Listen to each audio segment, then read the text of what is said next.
This is NDTV.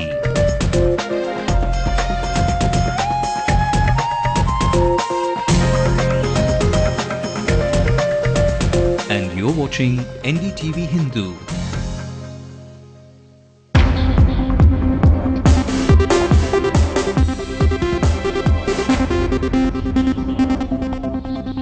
Good evening and welcome to News Tonight on NDTV Hindu. This is your power-packed 9 o'clock news feed with me, Evelyn Matthew.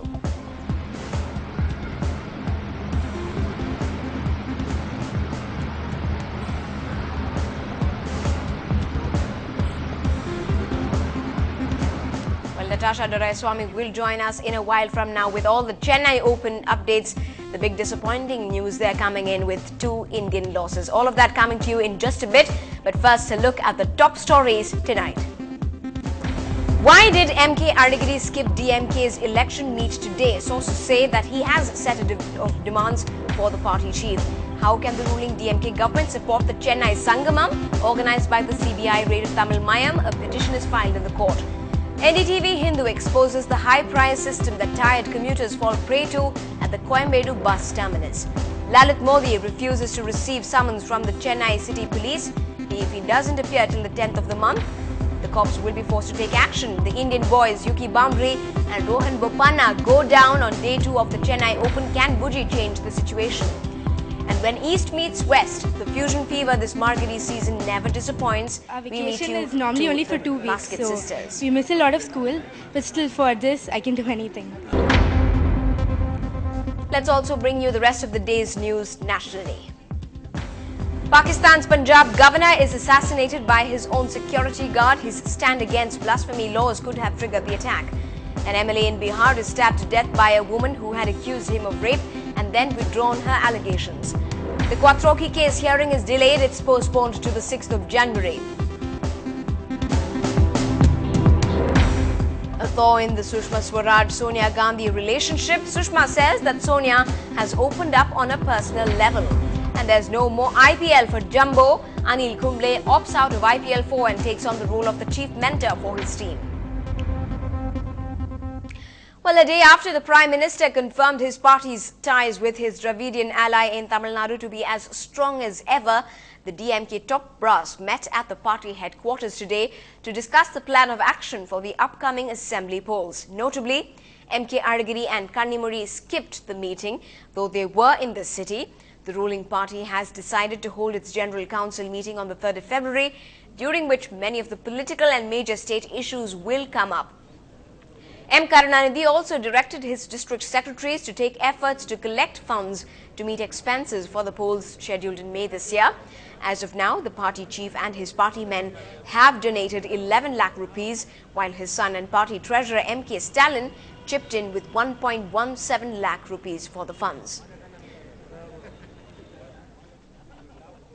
Well, if Adagiri's absence at that meet has raised several questions, well, there seems to be a lot brewing in his mind. The prodigal son has threatened to quit his party post now if A. Raja isn't sacked and the Chennai Sangamam isn't shelved. Our executive editor Sanjay Pinto drew out the list of possible demands put out by MK Adagiri. What didn't happen at that meet, in fact, is more important than what really happened. Let me tell you very briefly, there's no confirmation as of now from any DMK source really that Adagiri actually wrote a letter to his father and party president, Mr. M. Karunanidhi. But what we are hearing from our sources is that there are 2 reasons why he actually stayed away from that crucial meet today, which also decided on the date of the next General Council meet on the 3rd of next month. Also a reason why he stayed away from meeting the Prime Minister. Of course, he was in Chennai today and didn't attend the meet in Chennai at the party headquarters. He was in Madurai yesterday when the Prime Minister visited Chennai, but he stayed away from that as well. So there are reasons to indicate that Mr. Adagiri is extremely miffed and is actually sulking at the moment, because he is reported to have actually asked his father and party president to ensure that A. Raja, that suitable action is taken against A. Raja for what he believes has caused disrepute and has tarnished the image of the party ahead of the elections. He also wants some sort of censure or some kind of action to be taken against Kannimuri and against Pungodayaladi Aruna, the IT Minister of Tamil Nadu, for certain derogatory references to him in those conversations with Neera Radia. Also, Mr. Allegri is reported to have also suggested that he be given some kind of a better post in the party, perhaps something like the headquarters secretary. He doesn't want to be a regional leader of southern Tamil Nadu anymore. Some see this as perhaps a bargaining chip, perhaps a bargaining ploy by Allegri to try and ensure that his loyalists are accommodated in that list which the DMK puts out before elections, perhaps trying to get more space in the scheme of things here for himself. Also, we know for a fact that as of now, as we speak, the three powerful centers within the party, that's MK Stalin, Dayanidhi Maran and Allegri seem to have come together and want to definitely put up a united front here. But of course, as I said earlier, there is no real confirmation as of now, but there are indications to suggest that MK Allegri is quite miffed and is sulking at the moment and wants some perhaps a little extra attention from the party in the form of posts or action taken against his adversaries. Meanwhile, the big tennis feat, India's only ATP tournament, Chennai Open, is underway in the city and nothing seems to be going in favor of the Indian players. Yuki Bhamri was the first to be at the receiving end as he was defeated by the Russian opponent in a straight set, 6-2, 6-1. Shocking news continued for the Indian fans in the second match as well, with Rohan Bopanna, who had a dream run in 2010 as he lost to Wawrinka again in a straight set. 6-4, 6-4. Now all the hopes lie with Somdev Devvarman, who will be playing that last match today, this evening, against his Belgian opponent, David Goffin. And joining us with live updates right from the SDAT Stadium in Nungambakkam is our reporter, Natasha Doreswamy. Natasha, clearly tough days for Indians at the Chennai Open, with Bopanna and Yuki Bhamri having lost and crashed out of those matches today.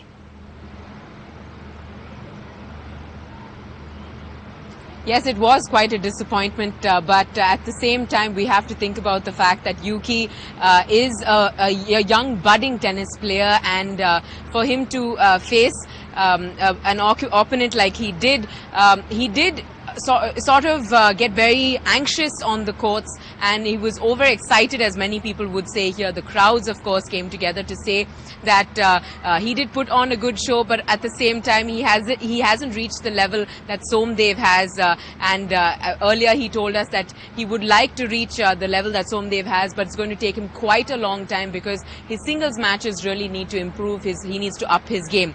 But on the other hand, now that we just played witness to Rohan Bopanna and Wawrinka, that was a match which was quite an exciting one, in a way that, in the sense that Wawrinka, of course, has been playing singles week after week, but Bopanna, the last time he played a singles match, was pretty much quite a fighter one, which we witnessed right here at the stadium for the Davis Cup. So Bopanna put on quite a good fight, really, to face Wawrinka at this point. Really, Stanislas didn't really have the edge as much as he always shows at international circuit. So Bopanna, I don't think he's going to be too much of he isn't going to be too disappointed really at this play. He wanted to put on a good show. He didn't say that he would be a winner at this match, although the entire crowd was definitely hoping for that. But of course, the match that's coming up and presently is happening as we speak is Somdev and of course David right now. And as expected, he's definitely going to come out a winner. That is the prediction that everybody has. The crowds are going wild right here within the stadium. It is ecstatic and will continue to be so even in the days to come. Evelyn? Well, we don't have a Paul the Octopus, but that prediction stays. How is the turnout at the stadium, considering that many of the Indian stars have been playing today at the hard courts today? Well, in the very beginning, at 5 p.m., it wasn't too crowded at all. There were a lot of empty seats on both the east and west wing. But of course, towards the closing in on Bopanna's match, it filled up, and there were crowds only cheering for him. And Wawrinka, of course, was not tied down, or he didn't die down in any spirit whatsoever. He is aggressive on court, and therefore he took that forward in terms of his spirit. And of course, he tried to challenge the umpire yet again in terms of the ins and outs of the ball, in terms of his play. But the crowd was definitely cheering on for Bopanna and for him to play his best, but didn't really work out for him this time around. Right. Right, let's hope that a win from Somdev does happen sometime soon. But thanks very much indeed, Natasha, for joining us with your updates. Well, hours after NDTV Hindu's expose on how shops in Coimbatore are overcharging customers on all packaged goods, most of them food items, the officials haven't sat down with peace after seeing our report. In this case, action has spoken louder than words with their surprise checks in the area. This is an NDTV Hindu impact.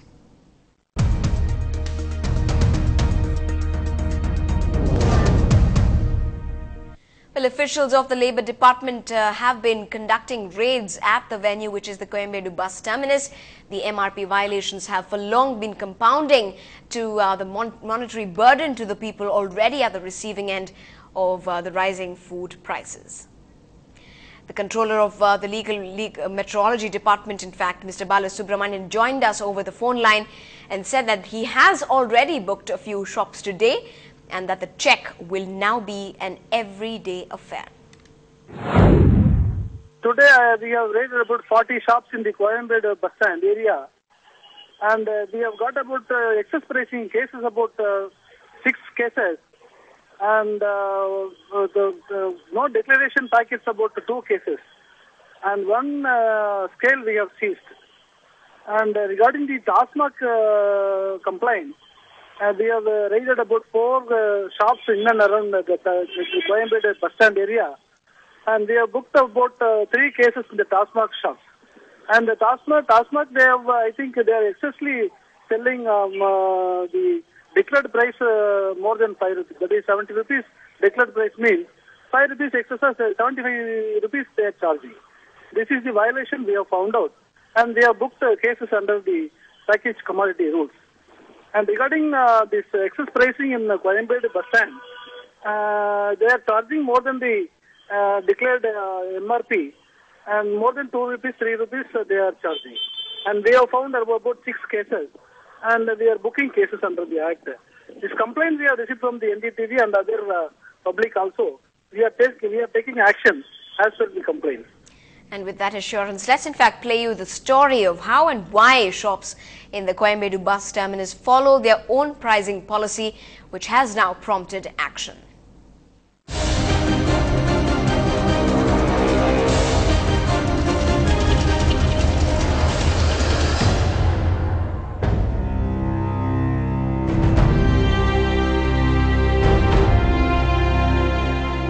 A cold drink.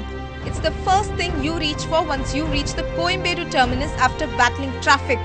And checking the price tab is the last thing on your mind. But that is just what you should do. A drink costing 23 rupees is actually sold for 30 rupees. That's not an exception. Why should everything from packaged water to biscuits cost you more than it would in your neighborhood supermarket?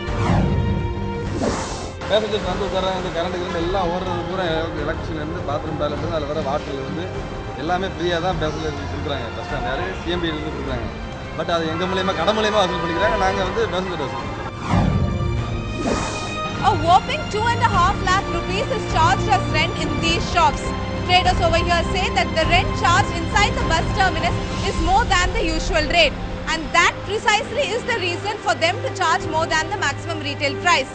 They also add that different rents are charged in different platforms. The platform that I am standing right now, platform number 2, is one of the busiest platforms inside the bus terminus. And this platform, along with the platform number 1, the rent is usually overcharged. A quick check by us shows that all the shops inside the Coimbatore charge between 5 and 10 rupees more than the normal price. Even top-up cards are not spared. A 10 rupee top-up card will cost you 12 rupees here. There is no option but to pay the asking price.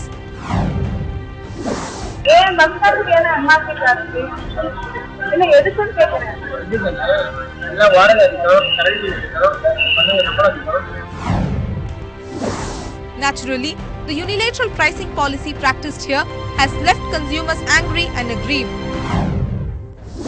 இப்போ நம்ம வந்து தேவை வந்து வேறு வழியில் நம்ம அவசரமாக வர பஸ் ஏறதுக்கு அவசரமாக வாங்க வேண்டிய சூழ்நிலை வருது. 1 ரூபா 2 ரூபாய் பரவாயில்ல, சிலர் 3 ரூபா 4 ரூபாய் போது கண்டிப்பாக வந்து நம்மளுக்கு கோபம் வர தான் செய்யுது. கூல் ட்ரிங்க்ஸ் வாங்கினா கூட அதிகம் 5 ரூபாய்க்கு அதிகமாக சொல்கிறாங்க. கூல் ட்ரிங்க்ஸ் பாக்கு அதிகமாக சொல்கிறாங்க. ஒரு பாக்கு 2 ரூபா சொல்கிறாங்க. உங்களுக்கு தேவைப்பட்டால் வாங்க எல்லாம் போயிடாருன்றாங்க. எங்களுக்கு அந்த கதினா பப்ளிக் தான் கதி பாருங்க. The Weights and Measures Act states that no packaged item can be charged more than the maximum retail price. Violators will be fined 250 rupees and products seized, says the Act. However, concerned officials say a more permanent solution lies elsewhere. Book them under the Act and we can make a fine. Otherwise, we can book a case in the court of law. And the trader, they are not worried about all those things. If they habitually do the mistake, I think the Coimbatore authority, that is the employer who is licensing the shopkeeper, I think they can control the activity. If they threaten the shopkeeper that if they are selling more than the MRP, the license would be cancelled. Then only the problem, I think they can abide by the law.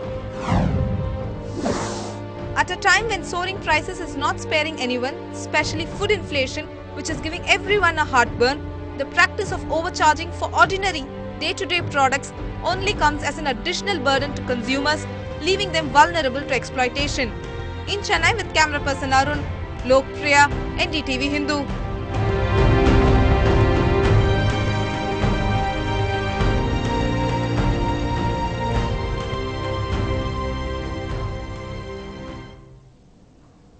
Well, up ahead on the bulletin, Kannagi Nagar bears the curses of the state government.